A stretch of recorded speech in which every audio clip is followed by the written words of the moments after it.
19 සියවසේ අවසානයේ මුතන්ගේ ഘോഷාකාරී අවුල් සහගත සහ දුම් සහිත වූ අතර ආර්ථමාර්ථකාන්ත සහ වැඩි දියුණු කිරීම මගින් පාලනය වූ විට එක් මිනිසෙක් නිහඬව සියල්ල වෙනස් කළේ. ඔහුගේ නම ජෝර්ජ් ඔගස්ට් එස්කෝෆියර් වූ අතර ඔහු නොමැතිව අප දන්නා පරිදි නවීන ආහාර විද්‍යාව නොපවතිනු ඇත.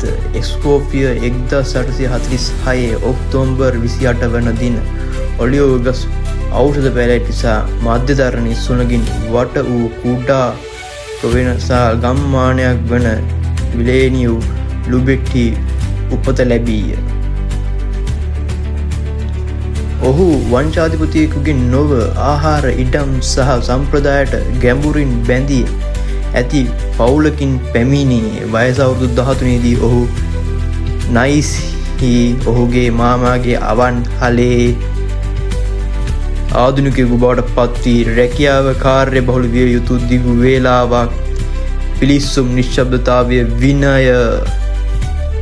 නමුත් අනෙක් අය සරලව දිවිගලවා ගත් අතර එස්කෝෆියර් නිරීක්ෂණය කළේ අධ්‍යයනය කළේ සහ පිළිපහදු කළේ කුඩා කාලයෙන් පවා ඔහු ඒ කාලය සඳහා රුඩිකල් දෙයක් විශ්වාස කළේ ශ්‍රේෂ්ඨ මුළුතැන්ගය පිළිවෙලට ආරම්භ කිරීමයි.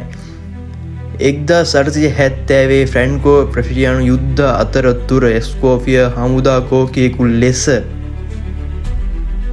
සේවය කළේ.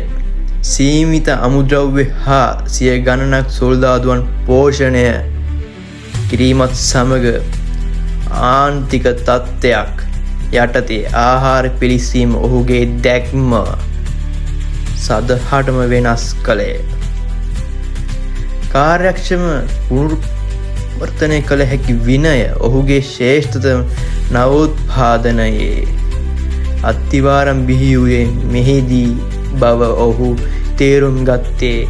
එස්කෝෆියර්ට පෙර මුළුතැන්ගේ සංවිධානාත්මක ප්‍රචණ්ඩකාරී සෞඛ්‍ය සම්පන්න නොවන කෑගැසීම් සහ මත්පැන් මගින් පාලනය වුණු එස්කෝෆියර් සිතාගත නොහැකි දේ කර ඇත. ස්ථානවලට බෙදා ඇති වැඩ සෝස් මාළු මස් පේස්ට්‍රි අවශ්‍ය පිරිසිදු නිල ඇඳුම් සහ වෘත්තීය හැසිරීම සේවය අතරතුර මත්පැන් තහනම් සහගත බව සංසුන් නිරෝධතාවකින් ප්‍රතිසස්පානය කිරීම පළමු වතාවට කොන්දොස්තර හිරිහැර කරන්නෙකු නොව කොන්දොස්තරවරයෙකු බවට පත්විය.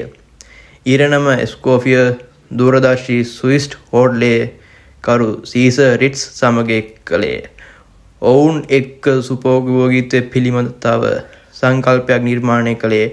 නවීන ආගන්තුක සත්කාර ලන්ඩනයේ සැවොයි හෝටලේ සිට පැරිසියේ රිට්ස් දක්වා එස්කෝෆියර් රාජකීය ආහාර ජාත්‍යන්තර තියර සමාජයට උසස් කර ඇත. ඔහු රජවරුන් රැජිනියන් අධිරාජ්‍යයන් කලාකරුවන් සහ කර්මාන්තකරුවන් සඳහා ආහාර පිසුවේ. එහෙත් ඔහු නිහඬ අධිකාරියක් සහ නිහතමානී මිනිසෙක් ලෙස සිටියේ.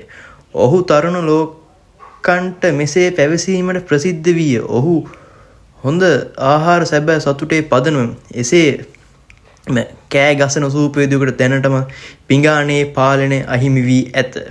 1903 දී එස්කෝෆියර් විසින් මෙතෙක් ලියා ඇති වඩාත්ම බලගතු එවුම් පිහුම් පොත වන ලේ ගයිඩ් කුලියනේ ආර් ප්‍රකාශයට පත් කරන ලදී.